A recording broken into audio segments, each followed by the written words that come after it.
아무것도 없는 자의 신앙이란 제목으로 하나님 말씀 증거하도록 하겠습니다. 고정관념이란 게 있죠. 이 고정관념은 생각인데 생각만 하고 그치는 거라 그러면 말도 안 하겠는데, 이 고정관념이 행동에도 영향을 미칩니다. 그래서 고정관념이 고정행동으로 갈 때가 많이 있다는 것입니다. 근데 예수님은요, 그거 다 깨버리신다는 거예요. 역발상의 예수님. 그 예수님은 우리 고정관념을 이렇게 깨는 걸로 많이 가십니다. 그래서 성경을 보면은 복음서에 20번 정도 나와요. 너희들은 이리 했으나 나는 너에게 이렇게 말한다. 이렇게 뒤집어 버리는 거. 그러나 하고 다 뒤집어 버려요. 다 뒤집어 버리는 거. 왜? 하나님의 생각이 우리 생각과 달라요. 그래서 너무 상식적인 사람은요, 예수 믿기 힘듭니다. 상식이 다 깨지거든요. 박살나요. 인간의 생각이 다 박살나 버려요. 그러니까 아까도 얘기했잖아요. 그 기회? 우리는 기회라고 느끼는데 주님은 다 유혹이라고 그러잖아요. 그러니까 예수님께 붙으면은 다 깨닫게 되는 건데, 이게 여기서 헷갈리게 된다라는 것입니다. 고린도전서 1장에도 보면은 하나님께서 뭐 약한 자, 뭐 이렇게 지혜 없는 자 이런 사람 부른다 그러잖아요.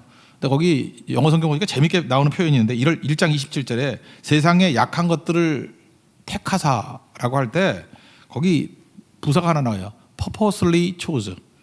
purposely가 뭐죠? 목적을 가지고 또는 뭐 의도적으로.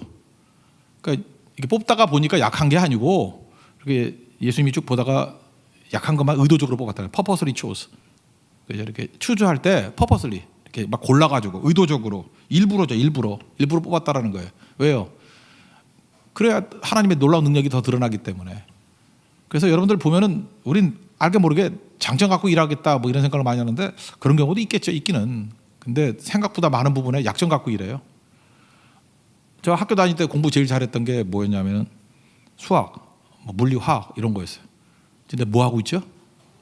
목회하고 있어요. 내가 제일 못했던 게 영어 못했고 국어 못했고, 진짜 그랬어요. 영어 못하고 국어 못하고. 믿거나 말거나 하지만 내가 학력고사라는 게 있었거든. 우리 때 340점이었는데 내가 솔직히 말해서 308점 맞았거든요. 마이너스 32가 영어하고 수학, 국어하고 영어에서만 틀렸어요. 좀 믿어줘요. 나머지 다 맞았어. 그러면 사실은 내가 이과 쪽으로 가야 되잖아, 그쪽으로. 근데 지금 목회라고 했는데 내가 제일 약했던 걸 가지고, 국어가 설교할 때 필요한 거고 영어가 설교할 때 그래도 좀 필요한 거 아니겠어요? 근데 내가 제일 못하는 거, 제일 약한 거 갖고 내 평생 하나님 앞에 쓰임 받게 만드는 거. 참 하나님이 퍼포스리 초지죠. 이렇게 일부러 그렇게 뽑는 거, 일부러. 그러니까 자신이 없어요. 그러니까 항상 엎드려야 되고 도와달라 그래야 되고. 내가 수학이나 물리나 화학 이런 거 갖고 있으면 뭐 날아가고 막 이랬을 건데, 그런 걸로는 날아가다 추락할까 봐 아예 가지도 못하게 만들어 버리고. 그러니까 그런 경우가 되게 많아요. 그래서 하나님께서 우리를 purposely chose, 일부러 택하셨다. 그래서 천국 갔을 때 우리 놀라는 것들이 많다잖아요. 역발상이기 때문에. 첫째, 내가 천국 온 거에 대해서 놀라고, 두 번째, 저 사람이 어떻게 천국에 왔을까? 그거 놀라고, 그 다음에 왔을 거라고 기대하는 거 훌륭한 분이 안 와서 놀라고. 그리고 역발상이죠. 그 우리 겉으로 볼 때 우리 3차원에서 몰라요. 내가 얘기했잖아요. 똑같이 맷돌 가는데 우린 똑같아요. 맷돌 가는 사람. 나병 환자 10명 다 똑같아요. 3차원에서 다 똑같아. 근데 우리 눈에 보이지 않게 그 사람이 예수님께 가서 묶인 사람만 4차원의 구원을 받는 거예요. 영적 구원, 부활의 구원. 그러니까 껍데기 밖은 몰라요. 그러니까 우리도 마찬가지겠죠. 약하지만, 부족하지만 진짜 예수님께 나아가다 자기를 부인하고 예수님께 나아가서 붙어있는 사람, 묶인 사람, 숨비바죠, 이렇게 인정된 사람, 결박된 사람, 그 사람이 천국의 백성, 하나님의 나라의 백성이 될 수 있다라는 것입니다. 근데 누가 이렇게 잘 붙겠어요? 자기 부인이 쉬운 사람이 누구겠어요? 센 사람이 있어, 믿을 만한 사람이 있어 자기 부인이 잘 안 되잖아. 내가 너무 예쁘게 생겼는데 자기 부인이 되나? 그래도 예쁘지 뭐 이런. 내가 선택받았다니까, 원래 그 떡판이 선택받으면 내가 뭐 의지할 게 없으니까 얼굴 때문에 선택받았다가 못할 거 아니야. 너무 예쁘니까 그래도 주님도 보는 눈이 있어. 이럴 거 아니야 자꾸만. 이해가 안 돼요? 그래서 하나님은 떡판을 건지시는 거예요. 왜? 그런 생각 아예 못하게 하려고. 이런 걸 성경에서 뭐라 하냐? 불임신학 또는 둘째 신학이라 그래요. 성경을 보면은 쓰임받는 사람들 보면 다 불임이죠. 옛날 여자들 애 못 낳는 게 얼마나 결정적인 거예요. 근데 다 불임신앙이에요. 그러니까 대부분 훌륭한 사람은 다 불임이었다가 간신히 애 낳는 거예요. 그러니까 애를 척척 낳는다 그러면 그거는 별 볼 일 없는 거야. 잘 보면 뭐 애를 많이 낳았다 그러면 아무것도 아니네 이런 거예요. 근데 뭐 아브라함의 부인 그러면 애를 낳을까요, 못 낳을까요? 못 낳죠. 못 낳아야 아브라함의 부인이지. 살아. 그죠? 내가 살아 못 살아 막 이래가지고 싸우다가 사라. 그래서 사라가 된 거라고, 그죠? 25년 동안에 못 낳았잖아요. 75세부터 25년 약속받고, 그것도 90세에 아이를 낳았잖아요. 그리고 그 아들 이삭도 마찬가지예요. 장가도 40살에 갔어. 이 친구는 어디 뭐 이렇게 소개팅도 안 하고 들판에 나가서 맨날 묵상만 하고 있다가, 그래도 돼요. 우리 40살 나신 분들, 들판에 묵상을 하고 있으라고. 묵상을 왜 했죠? 리브가가 그때 10대 후반이었어요. 30살 때는 8살과 결혼할 수는 없잖아. 그러니까 묵상을 오래 시켜가지고 40살에 아마 17살 정도 하고 결혼한 것 같아. 이거에 은혜를 받아가지고 이 미친놈들이 자꾸만 어린애들 건드는데 이러면 안 되는지만, 옛날은 돼요. 옛날 오래 살았으니까. 그죠? 이삭. 그래서 40살에 결혼했는데, 결혼하면 대충 1, 2년 안에 애 생겨야 될 거 아니에요. 근데 20년이 안 생겼어요. 60살에 난 거예요. 쌍둥이. 그래서 야곱, 거기도 불임. 그래서 시어머니가 애 못 낳는다고 박해를 했다는 얘기가 없어요. 지도 못 낳기 때문에. 자기 25년이잖아. 여기는 20년. 하여튼 이 집안은 애 더럽게 못 낳아요. 그죠? 그런 집안이라고. 그러니까 뭐예요? 하나님을 의지하는 거죠. 뭐 자랑할 게 뭐 있어. 의지하고. 거기다가 또 뭐 라헬도 마찬가지죠. 거기 야곱이 있는데 라헬도 애 못 낳는 편이죠. 부인이 뭐 넷이나 됐으니까. 거기서 핵심이라 그러면 라헬인데, 라헬도 어렵게 하다가 요셉 하나 난 거야. 요셉과 베냐민. 그것도 어렵게. 그다음 베냐민 낳다 또 죽고. 그래서 보면 되게 이게 불임 신학이에요. 불임. 뭐 이렇게 잘 안 되는 거, 왜 이럴까, 약하고. 그럴 때 주님 철저히 의지하는 거예요. 교만할 수가 없는 거죠. 삼손의 어머니도 마찬가지죠. 애 못 낳다가, 사실 삼손이 그 사사기를 끝내는 인물이거든. 삼손이 역할을 못했기 때문에 사무엘로 넘어간 거예요. 12번째 사사거든. 거기서 사사기가 끝나는 거라고. 삼손이 제 역할을 못했기 때문에 그 뒤에 사사기 뒷부분에 나오는 마저 그 난잡한 일들이 막 벌어지는 거예요. 그냥 여자 죽여서 12 도망 내고, 뭐 이단지파 나오고, 뭐 난장판 벌어지는 게 삼손이 역할을 못해가지고, 삼손이 거기서 마무리를 져야 돼. 삼손의 역할을 사무엘이 한 거예요. 그러니까 이게 딜레이 된 거죠. 우리도 마찬가지야. 우리가 맡겨진 사명 다 감당 못하면은 다른 사람을 통해서 일하긴 하는데 세상이 난장판이 돼버려요. 우리 때문에. 빨리 순종해야지. 삼손같이 돼서는 안 되겠죠. 그죠? 근데 삼손도 중요 인물이잖아요. 그 불임 가운데 낳는 거고. 세례 요한도 마찬가지예요. 엘리사벳 뭐 애 못 낳다가 낳았다며. 뭐 주로 그래요. 여러분 인생 가운데도 불임 같은 그런 일들이 있죠. 불가능한 일들. 그래서 주님 철저히 의지하면 되긴 되는데 되게 어렵게 돼. 그런 가정 가운데 우리가 연단, 믿음의 근육이 생기는 거예요. 그죠?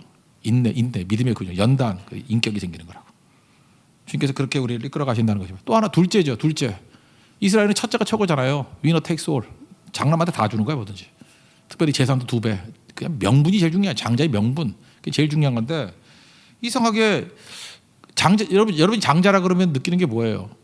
이미 다 얻은 거잖아요. 기득권. 기득이잖아요. 기득. 이미 얻었어요. 그러니까 뭐 애절한 게 없죠. 그냥 대충 이렇게 살아도 되는 거야. 근데 둘째는 어때요?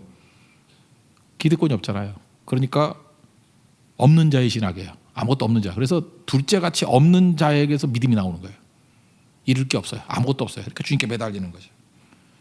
그래서 가인과 아벨, 첫째는 기득권, 별로예요. 둘째, 이 구조 의지할 게 없죠. 하나님만 의지하는 거예요. 예배드리고. 그래서 아벨이 택함 받은 거예요.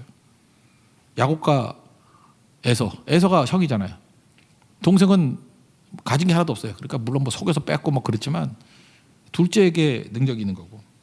그 다음에 그 요셉의 아들 가운데 므낫세, 에브라임도 이렇게 X자로 축복했다는 게, 원래는 에브라임이 동생이잖아요. 동생에게 두 번째 신학. 에브라임이 이거 뭐 똑똑한 거 아니고. 그 다음에 그 모세 집안도 봐요. 형이 아론, 동생이 요셉이잖아요. 자연스러운 건 아론이 하는 게 나을 것 같은데 모세가 하잖아. 모세가 하나님께 택함 받은 거. 이게 다 뭐죠? 이게 없는 자의 신학이에요. 없는 자의 신학, 약한 자의 신학. 그렇다 그러면 우리 용기를 가져야 되죠. 우리 다 루저들이 많잖아요. 그죠? 뭐 잘 안 되는 것 같고, 약한 것 같고, 불임이고, 둘째고, 기득권자 아니고. 그러니까 주님께서 그런 사람을 퍼포즈 채워서 일부러 뽑는다는 거예요. 왜? 그래야 주님 앞에 더 쓰임 받고 그렇기 때문에 그렇다는 거예요. 그래서 되게 우리 자신을 보면은 죄인이고 연약하고 다 그렇잖아요. 거기서 출발하는 게 신앙의 출발이에요. 3단계인데 첫째, 인정하라는 거예요. 인정하라. 숨 비바죠. 아까 얘기했잖아요. 인정. 예수님께 묶이는 거. 인정. 약함을 인정하라. 내 자신 약함을 잘 하는 사람이 누구예요? 약한 사람이 인정 잘하지. 강한 사람은 자기 한계 인정 안 하잖아요. 강한 사람은 자기 힘 빠질 때 시간이 더 걸리잖아. 그죠? 이렇게 막 약한 사람은 아무것도 없고 내가 몸이 약해, 병들고 뭐 머리에 든 것도 없고 뭐 모든 게 왜소하고 막 이러면은 자기 의지 안 하잖아요. 그럴 때 이 사람은 10대부터 주님 의지할 거 아니야. 요셉이 그랬잖아요. 노예로 팔려갔는데 뭐 의지할 게 뭐 있어. 10대부터 하나님 의지하잖아요. 어떨 때는 사실은 뭐 유년기부터 하나님 의지할 수 있죠. 아무것도 없으면. 그래서 좀 힘이 있다 그러는 사람들은 탕자같이 다 잃고 나야 의지하잖아. 그러니까 시간이 오래 걸리는 거죠. 그래서 약함을 인정할 때부터 우리 인생의 새로운 일은 시작이 된다는 것입니다. 그 주님께 붙어 있으면 어떤 일이 벌어지느냐? 독자적으로 일 안 뛸라 그래요. 내가 종이 한 장이에요. 종이 한 장 이거 뭐 이렇게 들고 있으면은 눈에 얘기하잖아. 이거 뚫을 수 있죠. 그냥 볼펜 같은 거 뚫으면. 근데 이게 뒤에 빨간 벽돌이 있다 그러면 덧붙임 된다는 게 뭐예요? 그 빨간 벽돌만큼의 강도가 있는 거죠. 제가 성경책 집에서 보는 성경책이 있는데 성경책이 너무 많이 봐가지고 너덜너덜했어. 그래가지고 뭐 마분지라 그러나 그런 걸로 이렇게 덧대서 하니까 되게 성경 많이 읽은 사람 같이 보이고 일단 외모가 그리고 흐물흐물한 게 많이 없어졌어. 지금 이 성경도 지금 거의 지금 낡았죠. 이게 너덜너덜해져. 안 그래요? 근데 이것도 이제 덧댈라 그래. 약할 때는 자기를 의지하지 않죠. 이게 너무 약해 보이니까 여기에 이제 두꺼운 조기를 덧대고 이렇게 보면은 그 강도로 가는 거 아니에요. 약함을 빨리빨리 인정해야 주님으로 덧댈 수 있다고. 빨간 벽돌 대신 예수님으로 덧댈 수 있다고. 그 약함이에요. 빨리 인정하는 거예요. 붙는 거예요. 붙어가지고 결박해 버리는 거예요. 예수님만큼 강해지는 거죠. 그리고 보통 그러죠. 털어서 먼지 안 나는 사람이 있냐고. 털어서 먼지 안 나는 사람 없어요. 다 털면 먼지 나. 여러분 털면 먼지 나요. 근데 문제는 뭐냐면 예수님께 가면 예수님은 안 털어요. 마귀가 털지. 마귀는 막 털어. 근데 예수님은 알아요. 이미 먼지 나는 거. 그래서 예수님은 안 턴다고. 우리 털지 않습니다. 사랑해 주시고 붙들어 주신다는 거예요. 여러분 지금도 의지할 만한 거 예수님 말고 의지할 만한 게 뭐가 있을까? 친구? 친구도 좋지. 근데 친구 가봐요. 친구도 약간은 라이벌이거든. 친구는 조금 지나면 여러분 털걸? 친구한테 가면 털어. 특별히 친구한테 생일빵을 당하면 죽어요. 친구가 생일빵 하다가 죽어. 그러니까 친구는 친구인데 무서운 친구야. 그죠? 근데 예수님이 생일빵 하면은 안 죽어. 우리를 품어주시고 그런다는 거예요. 친구 또 뭐 의지하나? 결혼? 배우자 의지한다 그러는데 배우자 결혼한 사람들 여기 저 결혼한 지 1년 안 된 사람들도 있잖아요. 그때 왜 이렇게 우울해 보이지? 근데 그런 거 많이 보이는데 결혼하면 행복해져야 될 것 같은데 결국 여기 있는 형제들 내가 보니까 그래. 나한테 상담을 했는데 털렸다는 거야. 아내가 잠깐 턴대 자기를. 턴대. 그래서 먼지가 막 난다 그러고 왜 이렇게 먼지가 나냐 그런데 왜 결혼해요? 난 세상에 제일 웃긴 게 외로워서 결혼한다는 사람이야. 결혼하면 더 외로워. 그거 모르는구나. 외롭지 않은 사람이 결혼해야 외롭지 않게 만드는 거지. 외로워서 결혼한다 그러면 결혼하면 안 돼. 주님 만나서 외로움이 사라져서 결혼해야 그 외로움을 견디지. 이해가 돼요? 모르면 혼자 살아요 계속. 그러니까 사람들이 엉뚱하대. 친구 찾고 뭐 결혼해서 외로움이 뭐 사라질 거라고 생각하고 뭐 다 그런다고. 근데 세상 모든 시스템은 우리를 털어서 먼지나게 만드는 거예요. 그래서 더 외로워하죠. 바닷물 같아요. 그래서 결국은 주님한테 가가지고 빨간 벽돌에게 의지할 때만 안정을 찾는 거예요. 하나님께서 우리 인간을 만들 때 약하게 만들잖아요. 동물들은 사슴인가 뭐 내셔널 지오그래피 보니까 뭐 태어나자마자 뭐 한 30초 지나니까 꿈틀꿈틀하더니 뛰대. 걷다가 1분 지나니까 뛰대. 와 놀라웠어. 30초에 서고 1분에 뛰고. 우리 애들은 어때요? 저도 굉장히 늦게 걸었대요. 나는 늦게 걷고 말도 3살 돼가지고 4살 돼가지고 했다 그러고 저도 되게 늦었어요. 뭐든지 늦어가지고. 그래서 걱정했대요. 왜 이렇게 늦나? 사실 저는 고민이 많아가지고 이제 묵상을 하고 있었던 건데 우리 부모님들은 그걸 말을 못한다고 생각했어. 난 생각이 많아가지고 사는 게 뭔지, 그죠? 죄인의 삶이 뭔지 뭐 이런 거 묵상하고 있었는데 그걸 그렇게 생각하더라고. 그러니까 모를 일이에요. 그러니까 어른들 입장에서 막 얘기할 게 아니라 늦게 가도 뭐 빨리 가면 되는 거지. 내가 목사하잖아 지금 말하는 걸로 살잖아. 그러니까 모를 일이라고요. 근데 인간은 약하게 만들었어요. 태어나자마자 놔두면 애들 다 죽어요. 엄마 없이는 못 살게 만들고. 그죠? 뭐 혼자 못 먹잖아. 젖을 먹여야 살고 사랑의 손길이 있어야 살고. 그 뭐예요? 약하다는 거예요. 의지하는 법 배우라는 거예요. 어렸을 때 뭘 배우는 거예요? 엄마 의지하는 법 배우라는 거예요. 철 딱 들면 뭘 의지하게 돼요? 우리 영혼의 어머니 되신, 영혼의 아버지 되신 하나님 의지하고 살라는 거예요. 언제가 제일 안전하고 제일 행복해요? 의지하고 살 때예요. 엄마 의지하고 살고 하나님 의지하고 살고 맡기고 살고. 그게 능력이죠. 이끌림 받는 거. 그래서 결국 인간은 의존하는 존재예요. 의지하는 존재예요. 그걸 믿음이라 그런다고. 믿음. 그래서 덧댐 이끌어 사는 거. 그게 중요하죠. 하나님께서 우리 인생 가운데 위기를 주시는 이유가 뭘까요? 약함 인정하라는 거예요. 그리고 자꾸 의지하라고. 약할 때 주님 의지하잖아. 바다에 나가가지고 풍랑 불 때 주님 의지하고, 내 뜻으로 안 될 때 주님 의지하고. 되게 그거 아니에요? 9절 한번 읽어볼까요? 9절 시작. 나에게 이르시기를 내 은혜가 내게 족하도다. 이는 내 능력이 약한 데서 온전하게 짐이라 하신지라. 그러므로 도리어 크게 기뻐함으로 나의 여러 약한 것들에 대하여 자랑하리니 이는 그리스도의 능력이 내게 머물게 하려 함이라. 내가 약하니까 주님 의지해서 주님께서 내게 힘 주신다 뭐 그런 거 아닌가요? 그래서 약함을 인정하는 거. 그 인정 속에 뭐가 들어있어요? 주님 앞에 가서 묶이는 거. 그래서 빨리빨리 약함, 나를 불쌍히 여겨주세요 이렇게 말하는 거. 그게 출발이에요. 나병 환자 예수님 잘 알지도 못하면서 예수 선생님이요 이렇게 아주 허접하게 부르잖아요. 주지 목사님 하는 식으로 허접하게 부르다가 불쌍히 여겨주세요 그랬더니 고쳐주시잖아요. 그리고 즉각 순종하니까 병 나음 받고 다시 돌아와서 경배하니까 네 믿음이 너를 구원했다라고 영적 구원까지 받잖아요. 사마리아 사람 출신의 나병 환자. 그게 약함 인정하는 거예요. 그 주님께 나아가라. 순바비죠. 순비바죠. 그게 우리의 믿음이라고 주님 인정할 수 있는 그런 종 되기를 바랍니다. 두 번째 단계는 주님 앞에 나가서 이제 뭐예요? 이제 연결됐으니까 도움 구하는 거예요. 도움. 날마다 도움 구하면서 주님 앞에 살아가는 거죠. 언제 기도하죠?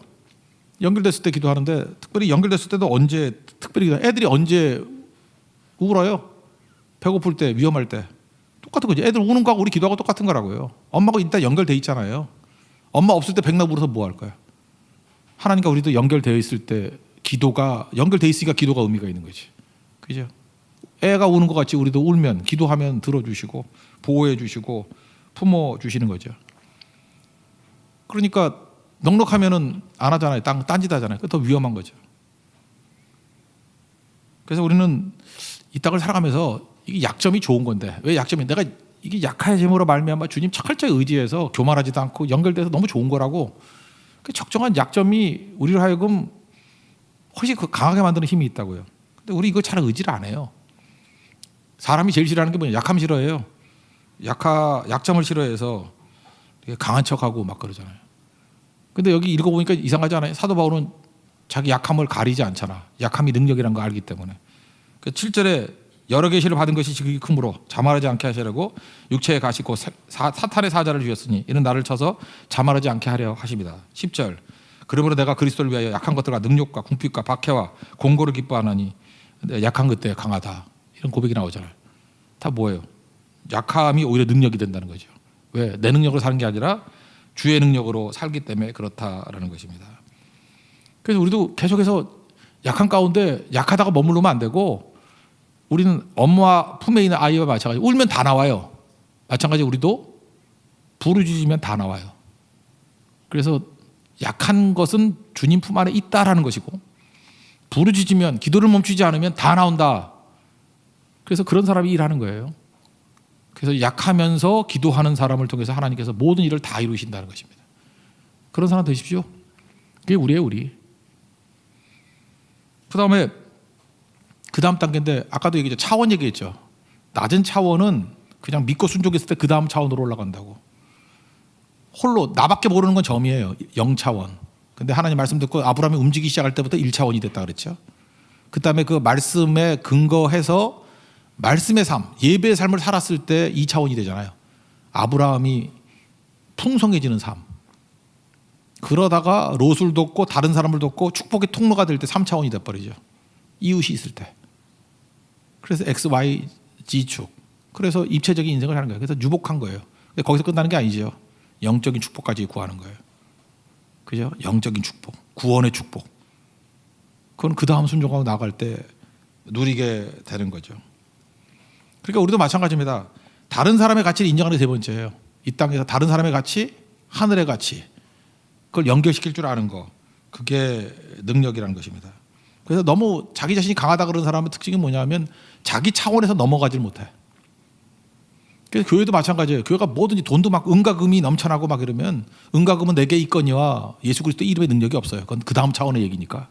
그러니까 맨날 그 차원에서만 얘기해. 그러니까 교회가 너무 풍족해지면요, 맨날 하는 얘기가 어떻게 하면 교회 지을까, 어떻게 하면 주차장 들릴까, 어떻게 하면 앞건물을 살까, 어떻게 하면 뭐 의자 바꿀까, 어떻게 하면 뭐 이렇게 그 돌비 시스템으로 만들까. 맨날 그 짓만 하고 있다고요. 그 짓만. 그러니까 그 차원이 낮아지거나 그 차원을 유지하거나. 근데 아둘람 같이 아무것도 없는 데서는 찬송이 나오잖아요. 내가 만민 중에 주를 찬송한다고. 하늘과 연결이 되죠. 열린 하늘 속에서. 그죠? 다니엘 굴 속에서 하늘이 열려요. 차원이 다른 얘기를 하잖아요. 그러니까 반드시 우리 환경이 좋아야 될 필요성이 있는 건 아니죠. 요즘에 사회적 거리를 두기가 있잖아요. 이제 고민을 해보세요. 이게 참 팽팽한 긴장감인데, 이웃이 되게 중요한 건데, 거리를 두는 것과 하나됨, 이거 어떻게 유지가 될 수 있을까? 여러분 그런 거 있잖아요. 이렇게 교제를 나누는데 거리를 두면은 하나가 안 되는 것 같고, 하나 된다 그러면 불편하고. 불편하지 않나요? 나는 지금도 볼 때 제일 힘들게 사는 인생이 CC 같아요. 캠퍼스 커플이나 철치 커플. 그냥 아침 저녁 24시간 붙어 다니는 애들. 그걸 말 짜증날까? 스토킹 하는 것 같지 않을까? 나 진짜인지 모르는데 요즘 젊은 애들 그런다면 뭐 남자가 뭐 하는지 맨날 뭐 카톡으로 확인해보고 뭐 1분 안에 대답이 없으면 막 성질내고 막 그런다며. 그걸 지옥이라 그래. 지옥. 그런 형제들 나한테 연락해줘요. 지옥에서 내가 건져줄게. 당장 헤어져요. 그게 뭐하는 미친 짓이야. 내가 이거 볼 때 그래요. 교회에 제일 좋은 시가 있는 것 같아요. 어떤 목사님이 쓴 건데, 따로 또 같이라는 얘기예요. 그냥 시인데 사무같이 읽어드릴게요. 따로 또 같이. 별 제목이 동행의 법칙이에요. 이 사람이 이제 생각하면서 이제 오른손과 왼손으로 비교했어요. 교회의 성도의 교제를 오른손과 왼손으로 비교한 거예요. 태어나서 죽을 때까지 왼손은 왼손, 오른손은 오른손이다. 맞죠? 태어나서 죽을 때까지 왼손은 왼손, 오른손은 오른손이다. 이게 독자적인 거예요. 살아있는 동안에 왼손은 왼손의 길을 걷고, 저는 오른손잡이니까 왼손의 길은 되게 보조적인 거예요. 그래서 가방을 이걸로 많이 들어. 오른손을 많이 써도 오른손이 더 긴 것 같아. 그래서 가방을 너무 들었더니 요즘에는 어째 보면 왼손이 더 길어졌어. 너무 들어가지고 이제 이쪽 옮기려 그래. 왼손은 왼손의 길을 걸어가고, 오른손은 오른손의 길을 걸어가죠. 이거를 계속 쓰고, 그래서 굳은 살이 볼펜을 하도 많이 써가지고 오른손에 박혀 있어요. 그래서 오른손은 오른손의 길을 간다. 그러나 두 손이 따로따로 놀아서는 안 된다는 거죠. 왼손은 왼손의 길을 가고 오른손은 오른손의 길을 가지만 그렇다고 또 따로따로 노는 건 아니에요. 왜냐하면 한 몸이기 때문에 따로따로 놀 수 없는 신세예요. 우리 교회도 마찬가지, 한 몸이니까. 여러분 한 사람 한 사람이 왼손은 왼손의 길을 가고 오른손은 오른손의 길을 가요. 그러나 따로 노는 존재는 아니에요. 그 다음부터예요. 그럼 어떻게 살아야 되느냐? 일을 할 때 작은 일 따위는 각자 알아서 해야 된다는 거예요. 작은 일. 작은 일 하는 것 같고 뭐 이렇게 뭐 물건을 들고 이럴 때 오른손 왼손이 다 상의하고 그럴 필요 없어요. 오른손이 하면 되는 거고, 왼손은 뭐 코 파고 할 때 이거 하면 되고, 그죠? 귀 파고 할 때 오른손이 하면 되고, 뭐 하면 되나 또 뭐 악수할 때는 오른손이 하면 되고, 뭐 이렇게 각자 이렇게 작은 일을 할 때는 오른손은 오른손이 하고 왼손은 왼손이 하고 서로 인지만 하면 되는 거예요. 그죠? 근데 중요한 건 뭐냐? 무거운 항아리를 들 때는 두 손이 힘을 합쳐서 들어야 된대요. 맞죠? 교회가 그래요. 어떤 일을 할 때 작은 일을 할 때는 그냥 각자 도생하세요. 서로 알려지만 튀게. 뭐 아무것도 아닌 일을 하면서, 그죠? 뭐 조그만 일을 하면서 맨날 모여가지고 두 손 비비고, 이건 아부야 아부. 그럴 필요 없다고요. 그러니까 각자 뛰면 돼요. 그러나 무거운 항아리 들 때는 힘을 합쳐야죠. 그죠? 그게 되는 거죠. 그러나 중요한 건 뭐냐? 그래도 맞잡지는 말아야 된대요. 교회가 일은 안 하고, 예루살렘 교회 같이 우리가 여기가 조싸우니 하고 오른손과 왼손이 계속 맞잡고만 있으면 일이 돼야 안 돼요. 안 돼요. 이 손을 놔야 돼요. 형제나 자매들 잊지 마세요. 시시라 그래가지고 맨날 두 손 잡고 있으면 일을 언제 해? 지금도 그래가지고 망하는 애들 많아. 맨날 만나가지고 있으니까 두 손 잡고 있으니까 일이 안 되는 거야. 맞잡고 있으면 안 돼요. 놔야 돼요. 그죠? 맞잡고 있으면 아무 일도 못 해요. 놔야 돼요. 그렇지만 잡을 때도 있죠. 언제 잡아야 돼요? 기도할 땐 잡아요. 예배 드릴 땐 잡아요. 그리고 서로 사랑을 나눌 땐 잡아야겠죠. 난 이게 참 기가 막힌 비유라고 생각해요. 우리 교회에서 이웃, 타자 이런 사람들에 대해서 어떻게 생각해야 되느냐? 일단은요, 여러분이 한 사람 한 사람이 오른손은 오른손의 길을 걸어야 되고 왼손은 왼손의 길을 걸어야 돼요. 건강한 오른손 되고 건강한 왼손 되십시오. 그죠? 그리고 사소한 일 같은 거는 그냥 혼자 하는 거예요. 뭘 맨날 모여가지고 뭐 아무것도 아닌 것 같고. 난 그래서 교회 그게 제일 싫어. 이름표 하나 만드는데 10명 모여가지고 이름표 만들고 그런 거 우리 안 하잖아요, 그죠? 한 사람한테 다 맡겨버려. 이름표 뭐 지저분한 거 혼자 다 맡겨버리잖아. 나머지 딴 거 해야지 뭐. 우리 한 사람의 능력이 어마어마한데 아니 그 바보 같은 일을 갖다가 그 여러 명한테 맡겨? 그죠? 사소한 일들 뭐 예를 들어서 비행기 티켓 이런 거 하는 것들 같은 거는 한 사람한테 맡겨도 다 하는 거지 그거. 1년 내내 해도 되지 그런 건. 우리 뭐 머리 좋은 사람들인데 왜 그런 거를 여러 사람이 하려고 그래? 딴 건 할 일도 많은데. 각자 해야 각자. 사소한 일을 각자 하지만 진짜 중요한 일 있죠. 같이 모여서 기도하고 현장에 나아가고 영적 싸움을 벌이고 그건 모여야죠. 그렇지만 둘이 만나가지고 얼굴 쳐다보고 있는 거 아니에요. 항아리 들 때 양손의 힘을 합쳐서 밸런스를 가지고 옮길 때까지 하는 거예요. 그리고 실제로 밀착되는 거는 기도할 때, 예배할 때, 서로 사랑을 나눌 때. 이제 거리감을 두는 것과 하나 되는 것이 뭔지를 알겠죠. 그게 교회예요. 우리 약하기 때문에 서로 모여야 됩니다. 근데 모여야 된다는 게 맨날 밀착해 있다는 뜻이 아니에요. 약한 두 손이 무거운 항아리를 들 수 있게 만드는 거예요. 내 두 손으로 안 되면 형제를 부르는 거예요. 그래서 그 사람의 오른손과 왼손, 나의 오른손과 왼손이 합쳐서 항아리를 옮길 수 있습니다. 그게 성도의 삶이에요. 약한 사람만이 공존할 수 있습니다. 협력할 수 있습니다. 그래서 하나님의 거룩한 뜻을 이룰 수 있다는 거예요.